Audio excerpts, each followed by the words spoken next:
حضرت یوسف علیہ السلام جیل سے تخت تک۔ مصر کی اس جیل میں روشنی بہت کم تھی، دیواریں پتھر کی تھیں، کنواں بند تھی اور باہر کی دنیا کا کوئی پتہ نہیں چلتا تھا۔ یہاں وہ لوگ رکھے جاتے تھے جن کو بادشاہ نے بھلا دیا ہو یا جن پر کوئی الزام لگا۔ کچھ لوگ یہاں آ کر ٹوٹ جاتے تھے، کچھ لوگ امید چھوڑ دیتے تھے، کچھ لوگ اپنے رب کو بھول جاتے تھے، لیکن ایک نوجوان تھا جو ان سب سے مختلف تھا۔ اس کا نام یوسف تھا، یوسف بن یعقوب، اللہ کے نبی کا بیٹا، اللہ کے نبی کا پوتا۔ یوسف علیہ السلام جیل میں آئے تھے لیکن ان کا دل باہر تھا، اپنے رب کے ساتھ۔ ان کے چہرے پر وہ نور تھا جو مشکل حالات میں اور زیادہ چمکتا ہے۔ جیل کے دوسرے قیدی انہیں دیکھتے تو حیران ہوتے کہ یہ شخص یہاں ہو کر بھی اتنا پرسکون کیسے ہے، اتنا مطمئن کیسے ہے، اتنا روشن کیسے ہے۔ اور یہی وہ چیز تھی جو لوگوں کو یوسف علیہ السلام کی طرف کھینچتی تھی۔ جیل میں دو نوجوان اور بھی آئے۔ یہ دونوں مصر کے شاہی دربار سے تعلق رکھتے تھے۔ ایک بادشاہ کا ساقی تھا یعنی شراب پلانے والا خادم، دوسرا بادشاہ کا نانبائی تھا یعنی کھانا پکانے والا۔ دونوں پر کوئی الزام لگا تھا اور دونوں کو جیل میں ڈال دیا گیا تھا۔ یہ دونوں یوسف علیہ السلام کے ساتھ رہنے لگے اور جلد ہی انہیں سمجھ آ گئی کہ یہ نوجوان کوئی عام انسان نہیں ہے۔ حضرت یوسف علیہ السلام نے جیل میں بھی اپنا اصل کام نہیں چھوڑا، وہ کام جو ہر نبی کا ہوتا ہے، اللہ کی طرف بلانا، حق کی بات کرنا، لوگوں کو سیدھا راستہ دکھانا۔ وہ ان دونوں نوجوانوں سے باتیں کرتے، انہیں بتاتے کہ یہ دنیا کیا ہے، اصل زندگی کیا ہے، اللہ کون ہے اور اس کی طرف کیسے آتے ہیں۔ جیل کی تاریکی میں وہ ایمان کی روشنی پھیلا رہے تھے۔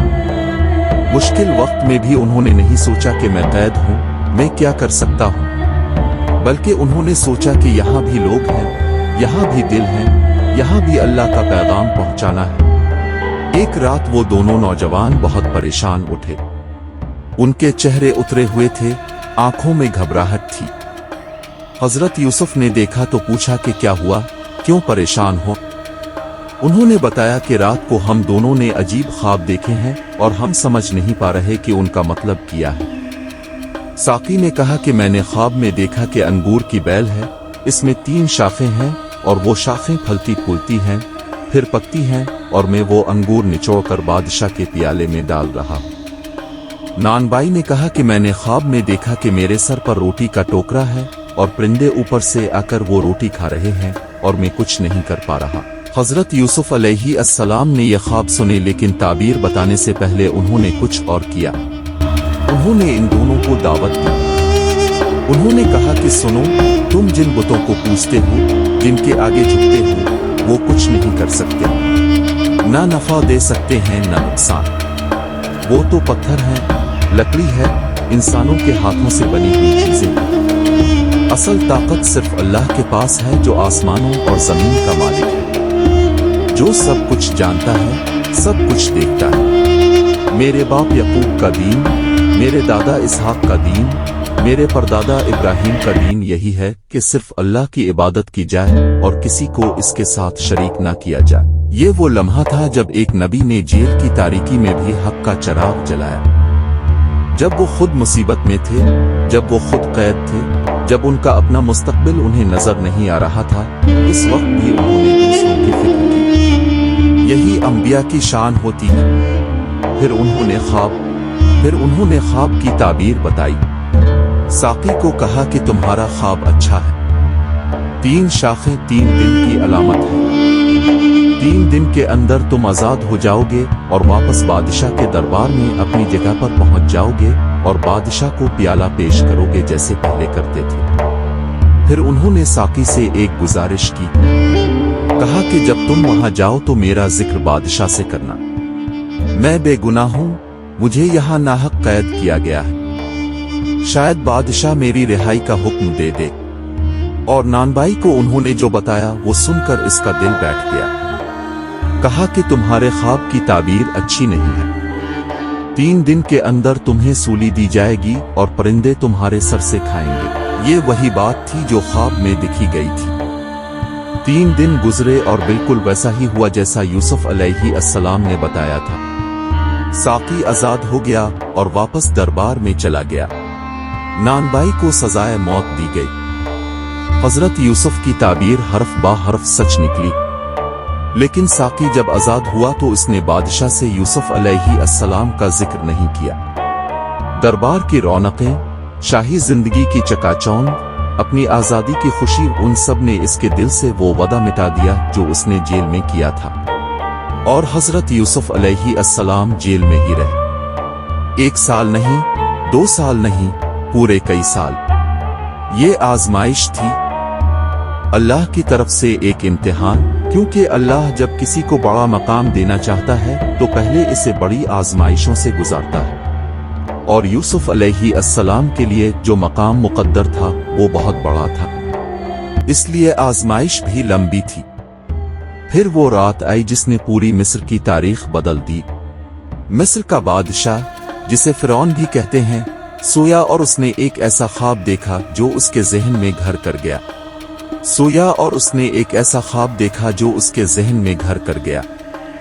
उसने देखा कि दरियाए नील के किनारे 7 गायें खड़ी हैं, खूब मोटी, ताजी, सेहतमंद गाय। और फिर दरिया से 7 और गायें निकलें जो बिल्कुल दुबली पुतली थीं, कमजोर थीं, हड्डियां नजर आ रही थीं। और फिर इन दुबली गायों ने इन मोटी गायों को खाना शुरू कर दिया। एक एक करके सबको निगल गईं। फिर इसने देखा कि 7 खूशे हैं, हरे भरे, लहलहाते हुए, अनाज से भरे हुए। और फिर 7 और खूशे आए जो बिल्कुल सूखे थे, झुलसे हुए, खाली। और उन्होंने इन हरे खोशों को निगल लिया। बादशाह घबरा कर उठ गया। उसका दिल धड़क रहा था, पसीना आ रहा था। वो समझ रहा था कि ये कोई आम ख्वाब नहीं बल्कि इसमें कोई बड़ा पैगाम है। हम दरबारियों को बुलाया। मिस्र के बड़े बड़े आलम, जादूगर, नुजूमी, ख्वाब की ताबीर जानने वाले सबको तलब किया। बादशाह ने ख्वाब सुनाया और पूछा कि बताओ इसका क्या मतलब है। लेकिन कोई कुछ ना बता सका। किसी ने कहा यह परेशान ख्वाब है, कोई मतलब नहीं। किसी ने कहा हम नहीं जानते। किसी ने कहा यह बेतरतीब ख्यालात हैं। बादशाह की परेशानी और बढ़ गई। दरबार में खामोशी छा गई। इसी वक्त साकी को अचानक याद आया वो मंजर जो वो सालों से भूला हुआ था। जेल का वो नौजवान जिसने इसके ख्वाब की ताबीर बिल्कुल सही बताई थी।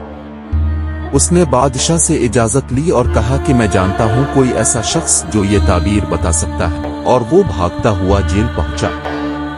हजरत यूसुफ अलैहिस्सलाम के पास आया और ख्वाब सुनाया।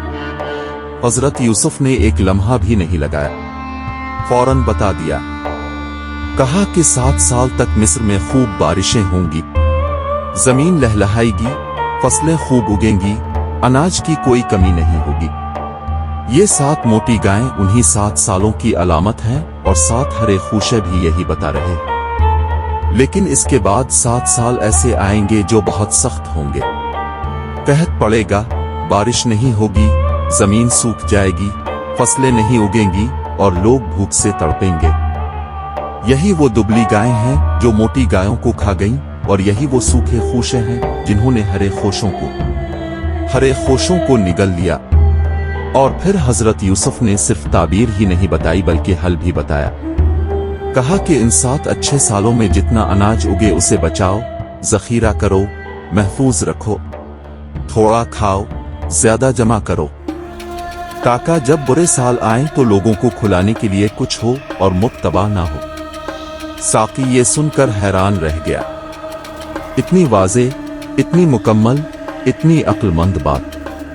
वो भागा भागा बादशाह के पास गया और सब कुछ बता दिया। बादशाह ने सुना तो इसका दिल भर आया। उसने कहा कि इस नौजवान को फौरन मेरे पास लेकर आओ। लेकिन यहां वो हुआ जो शायद कोई नहीं सोच सकता था। जब बादशाह का कासिद आया और कहा कि चलो बादशाह बुला रहा है, तो हजरत यूसुफ अलैहिस्सलाम ने कहा कि रुको, मैं अभी नहीं जाऊंगा। सोचो, एक कैदी जिसे बादशाह बुला रहा हो, जिसकी आजादी का वक्त आ गया हो, जो सालों से जेल में हो, वो एक लम्हे में भाग कर जाए। कोई भी जाता, लेकिन यूसुफ अलैहिस्सलाम ने नहीं कहा। उन्होंने कहा कि पहले जाओ और बादशाह से कहो कि उन औरतों का मामला दोबारा खोला जाए जिन्होंने अपने हाथ काट लिए थे। पहले साबित करो कि मेरा किरदार पाक है। पहले दुनिया को बताओ कि मैं बेगुनाह था, फिर मैं आऊंगा। रंग लाएं जो उन्होंने तारीकी में की थी। हजरत यूसुफ अलैहिस्सलाम जेल से निकले, लेकिन किसी मुजरिम की तरह नहीं, किसी शर्मिंदा इंसान की तरह नहीं। वो निकले एक बेगुनाह, पाक, इज्जतदार इंसान की तरह। और मिस्र का बादशाह उनका इंतजार कर रहा था। और आगे जो हुआ वो तारीख का सुनहरा बाब है।